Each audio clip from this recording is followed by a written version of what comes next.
rupanya tak butuh waktu lama merespon hasil kunjungan Perdana Menteri Jepang Yoshihide Suga yang menjumpai Presiden Joko Widodo di Istana Kepresidenan Bogor pada tanggal 20 Oktober lalu. Pemerintah Jepang belum lama ini dikabarkan tengah mempertimbangkan untuk menjual kapal destroyer atau perusak kepada Indonesia. Keduanya setuju untuk melanjutkan pembicaraan tentang perjanjian bilateral tentang alutsista dan transfer teknologi untuk memungkinkan Jepang mengekspor alutsista. Mengutip dari japantimes.co.jp tanggal 5 November tahun 2020, disebut proses negosiasi kini sedang berjalan dengan pemerintah Indonesia. Jika kesepakatan penjualan kapal perusak berhasil, maka akan memberikan momentum bagi ekspor alutsista Jepang dan membantu mewujudkan inisiatif Jepang guna membuat kawasan Indo-Pasifik bebas dan terbuka, ujar narasumber Japantimes.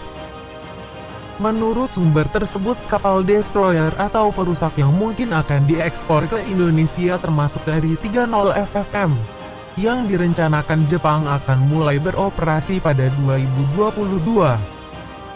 Kapal perusak tersebut dapat melakukan berbagai fungsi seperti pemindahan ranjau menggunakan pesawat berawak. Indonesia telah memberitahu Jepang bahwa mereka ingin mengimpor 4 unit kapal dan membangun 4 unit kapal lagi di Indonesia.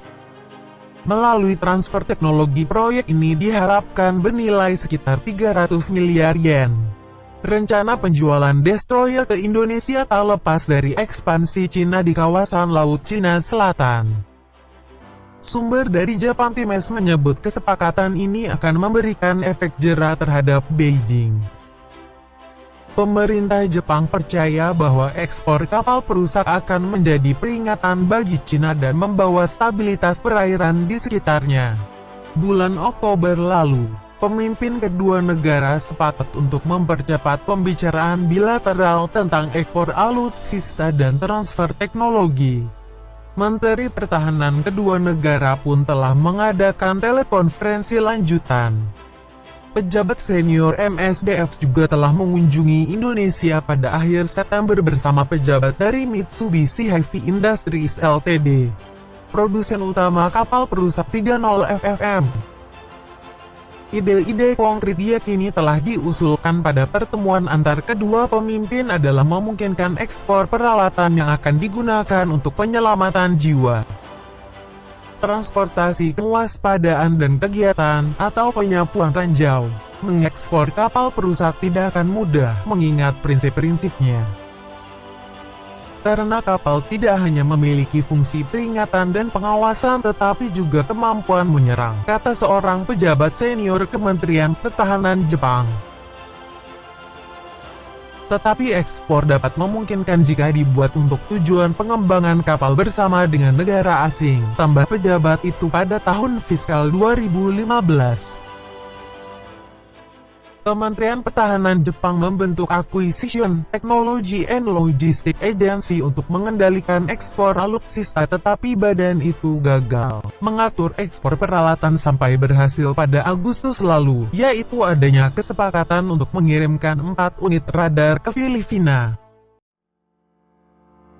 Kembali tentang kapal perusak Jepang. Japan Maritime Self-Defense Force dikenal punya beragam jenis destroyer yang kesemuanya dibangun oleh galangan dalam negeri dengan standar NATO.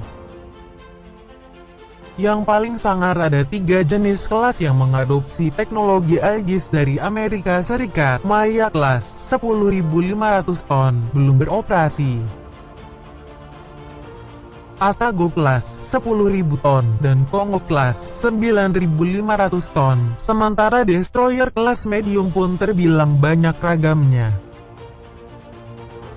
Mulai dari Hatakaze kelas 5.900 ton, Asahi kelas 6.800 ton, Akizuki kelas 6.800 ton, Tanami kelas 6.300 ton, Murasame kelas 6.100 ton, Asagari kelas 4.900 ton, Hatsuyuki kelas 4.000 ton, dan Abukoma kelas 2.550 ton. Disebut terakhir adalah Destroyer Escort atau kapal perang sekelas frigat Marta Dinata kelas. Dari jajaran kapal perusak, populasi unit paling banyak adalah Murasame kelas yang saat ini ada 9 unit. Jangan lupa subscribe Zona Militer Official.